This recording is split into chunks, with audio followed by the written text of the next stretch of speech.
Southeast Radio's Business Matters with Carl Fitzpatrick. Southeast Radio.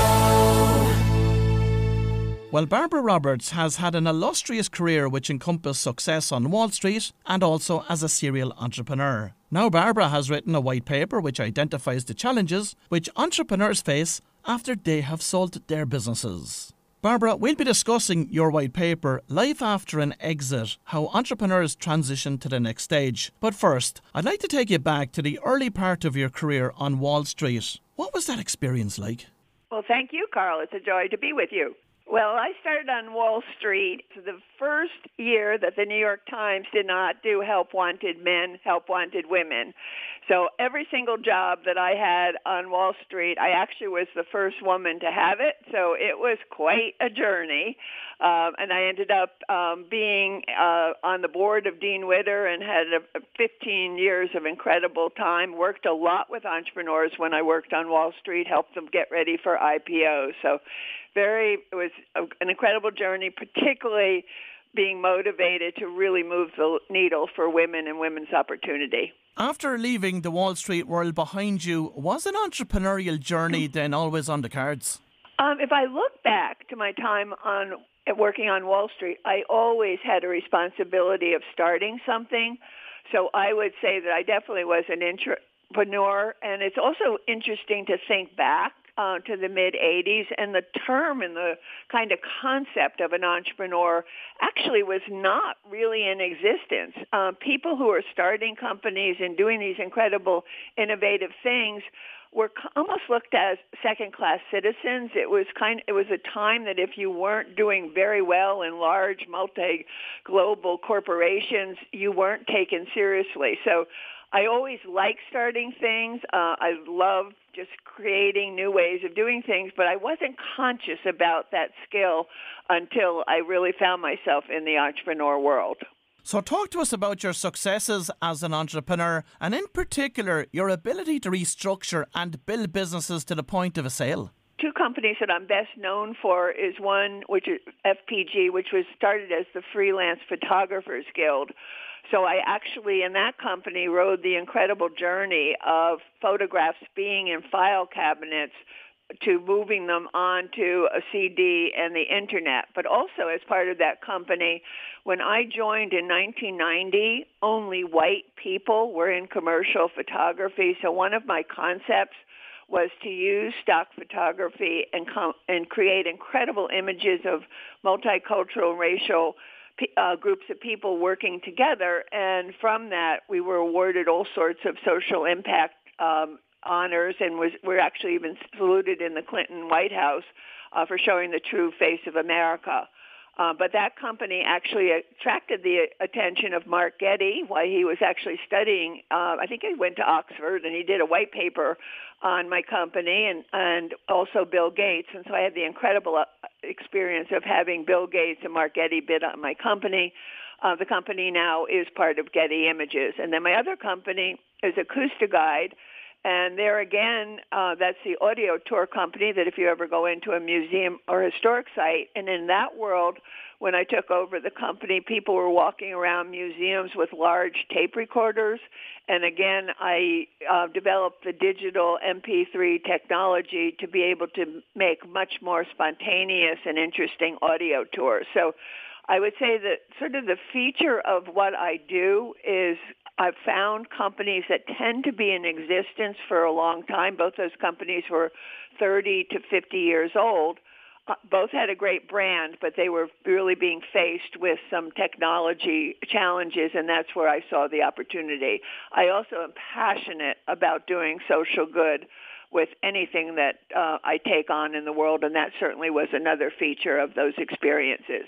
And Barbara, was it your own experience of exiting companies which prompted you to write a white paper about the challenges facing entrepreneurs after an exit? Absolutely. I personally had an extremely difficult time after I sold my companies, particularly my first company, because there also was, unfortunately, 2 deaths in my family. So it was an overlay of having a difficult personal time, but also selling that company. I realized I was going through something. And then the same thing happened when I sold the second company, which was about 10 years later. And then after I sold that company, I actually deliberately went on a 3-year journey to study everything that had been written or done about the art of reinventing oneself and how one gets through challenging kind of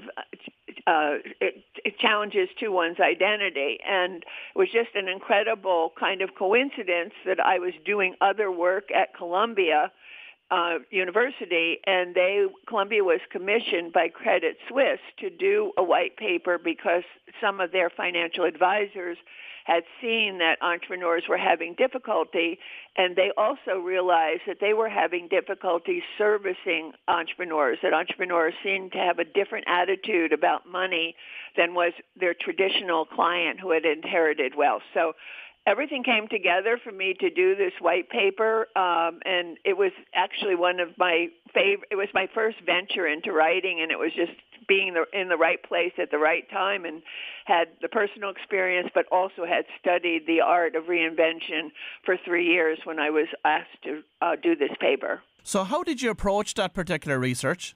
I've done 4 public papers like this, and always what we do is I work with my client on the general theme of what we are going to talk about. And so I started that research actually by interviewing over 20 entrepreneurs, men and women, who had sold businesses for at least $20 million in revenues. And in that experience, I was very, very surprised even to hear every man tell me that they had sold their baby, which I thought was kind of a woman's thing, that maybe I had had a difficult emotional time after selling a company because I was just closer to my employees. So that was the first surprise, was that both men and women had this difficult experience. And every entrepreneur that I spoke to actually was incredibly happy and relieved to talk to me. They shared with me that I was the first person that they had spoken to that seemed to understand what they were going through. And so I did all those interviews, and then I realized that I had studied the cycle of renewal at the Hudson Institute, which says that someone goes through 4 stages when they're reinventing themselves.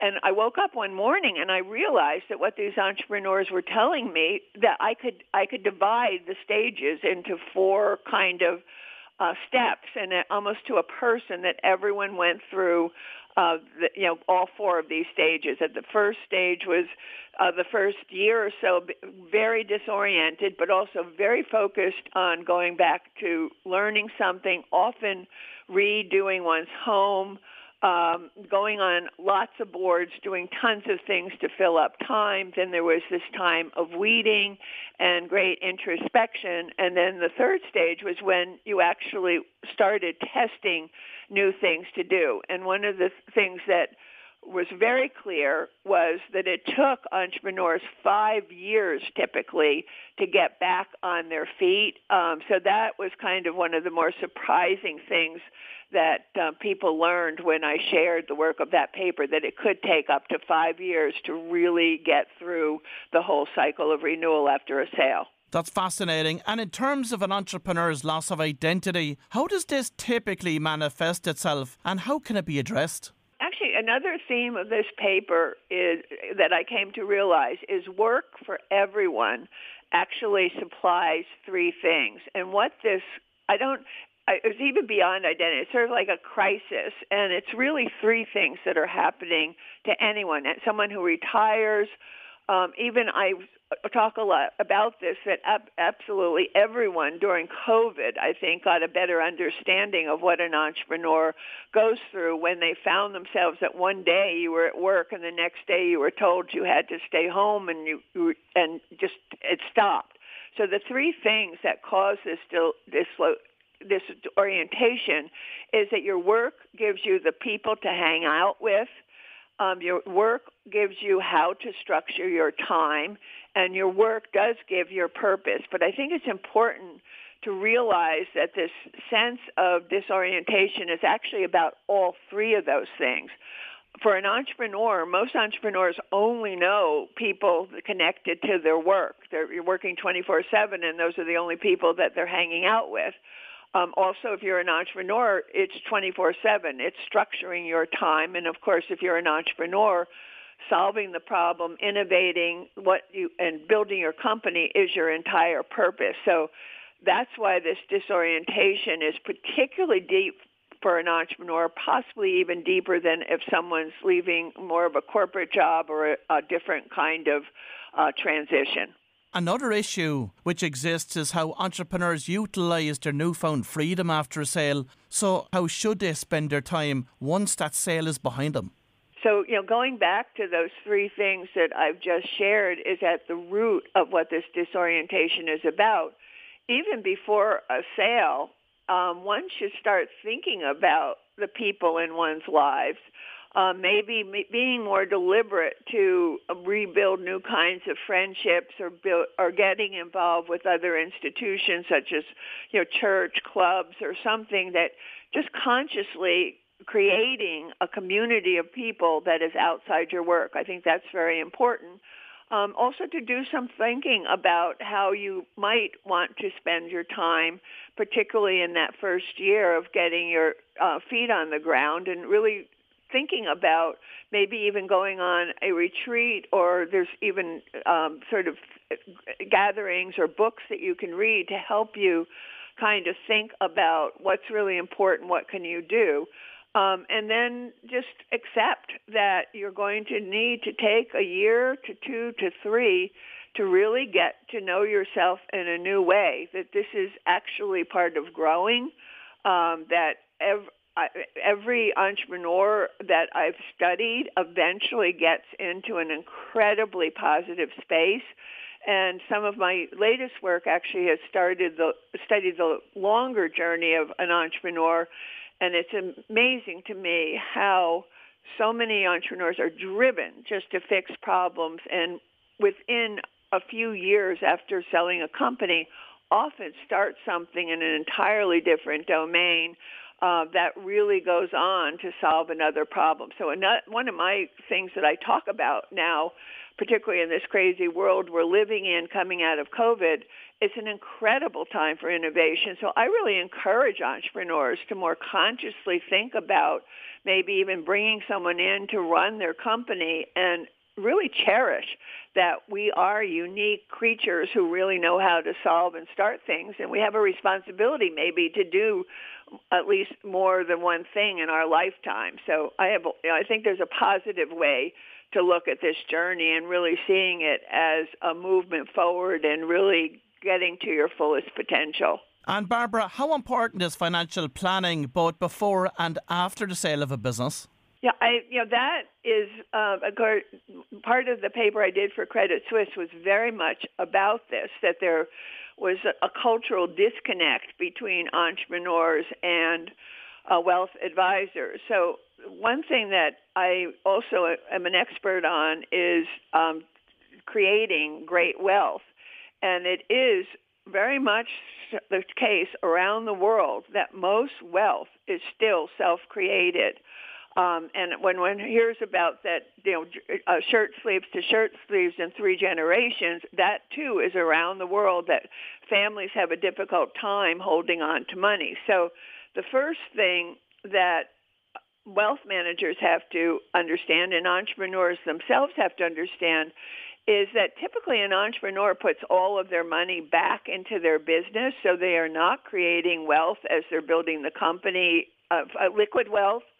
And so I like the idea that Jim Grubman promotes of that someone after the sale of a company is an immigrant to the land of wealth. And like someone coming from a different culture or country to a new place, you don't know who to trust. You're coming face to face with an entirely new language. You have no idea what a hedge fund is or a benchmark or asset allocation. And so just like someone who has moved totally from a different country, you have real issues of having to learn, most important, who to trust and accept that you have to learn new language and new principles. And that is, we don't talk enough about that, I think, with entrepreneurs, to kind of try to learn a little bit about financial planning, and certainly doing some estate planning and thinking about how much money you really need after the sale is all part of the kind of thinking that you should do before a sale. And there is often a temptation for entrepreneurs to fall into the investor trap after an exit, but the two roles require different skill sets. So a successful entrepreneur does not always make a good investor. Yeah, I think that's another theme that came out in this paper. I know there's two things that I would highlight about that. One of the myths about entrepreneurs is that we are risk takers. I actually see us as risk controllers. The way an entrepreneur builds a company is they tend to obsessively look at what could go wrong and think about it, and I think there's almost a myth that if you can think about what can go wrong, then it won't happen. So they actually take a controlled risk. And the other thing about an entrepreneur is it needs extreme focus on what you're doing. And if you become an investor, certainly the idea of diversification is one of the mantras of how to manage money, and certainly being more comfortable with taking risk and possibly trusting a wealth advisor to help you select investments that you don't really understand. So that is kind of, I think, what is kind of the culture difference between wealth management and the way an entrepreneur approaches money. In my experience, I have met many entrepreneurs who obsessively then try to teach themselves how to be their own money managers. And as you're suggesting, it doesn't usually end up that they do better than someone who's really has their head in that place full time. So yes, good warning that you potentially have to trust some people to help you manage your liquid wealth. Well, if you've just tuned in, that was Barbara Roberts from the Columbia Business School, and I'd like to thank Barbara for sharing her fascinating research with us this morning. Southeast Radio's Business Matters with Carl Fitzpatrick. South